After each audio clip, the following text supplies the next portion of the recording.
Hello everyone, my name is Ray and I'm planning on starting a vlogging channel on YouTube. And there are three reasons why I want to start this channel. So one is to record the daily things or weekly things that my family and I do, and we're just going to upload it so that it's stored safely where we can always just go back to it, so it's all for memory's sake. And number two is to raise the awareness of rare metabolic disorders, such as the one my son is diagnosed with, which is mucolipidosis type 2. And number three is to actually just help families or anyone who needs some assistance of how to deal with life, how to cope with all these changes that come with raising a child with the disability. And I want to help families, medically. I guess include some treatments that my son is going through or has gone through that helps a lot and helps him just live more comfortably. And also I want to help families more, I guess, spiritually, how to accept the fact that my child or your child has a disorder that we can't change. It's there and we just gotta learn to accept it.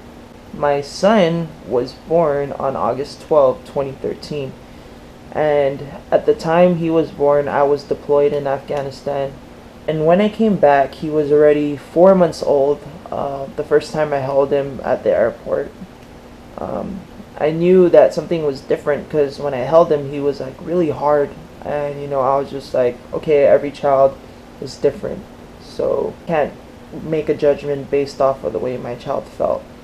And he was just like really, really hard. He was solid to the point where it felt like I was holding a rock.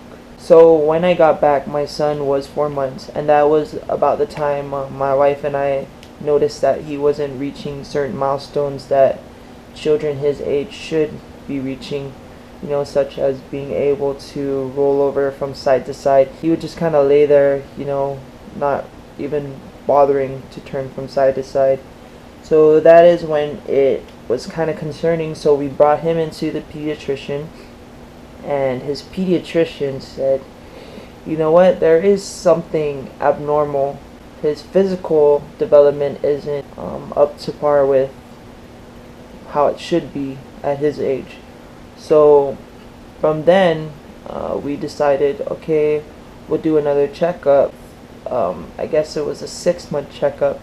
That's when he's like, okay, I will start asking questions. There's a website that doctors use to communicate with one another, and it's just like, okay, I have a child with this, what could it be? And any other experienced doctors can say, oh, okay, I had a patient with this, so it might be this, so we can run tests. And unfortunately on Guam, there aren't any specialists who could diagnose what was wrong with my son. So his pediatrician referred us to Tripler Army Medical Center, which is in Hawaii. At Tripler, there is a metabolic team. It's just a team of specialists who are able to diagnose these kind of things with children at this age. So they ran a few blood tests, and he saw some specialists such as an occupational therapist, a physical therapist, a speech therapist. He also saw a metabolic nurse who had tons of experience with children with metabolic disorders.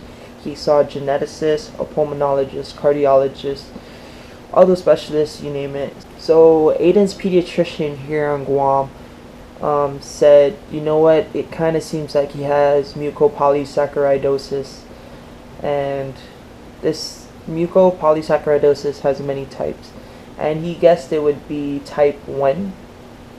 And basically he based it off of physical features that Aiden had, which was similar to mucopolysaccharidosis type 1. And after we got the blood results, he tested positive for mucolipidosis type 2. And this is somewhat similar to each other, but of course there are major differences as well. So with mucolipidosis type 2, the lysosomes in the cells aren't efficiently recycling a certain chemical that it should, so it ends up storing in the body. So with all the chemicals just building up in the body, storing itself in certain parts of the body. It is interfering with the normal development that children should have.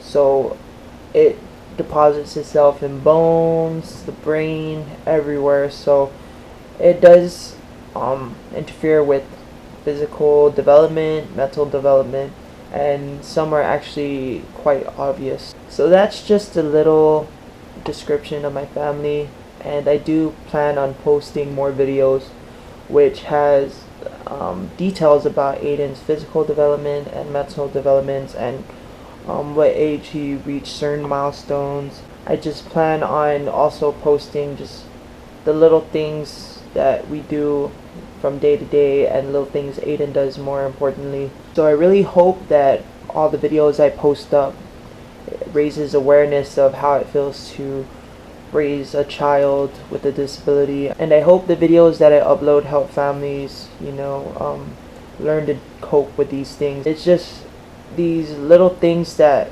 matter most in life that could really make a difference in a child's life and ultimately a family's life. So if you are interested in learning a little bit more about Aiden, or you just want to follow us to see what my family and I do from day to day and how we raise our child, please subscribe to my channel, and I will keep posting videos and keep you updated on how Aiden's doing and how he's growing and developing.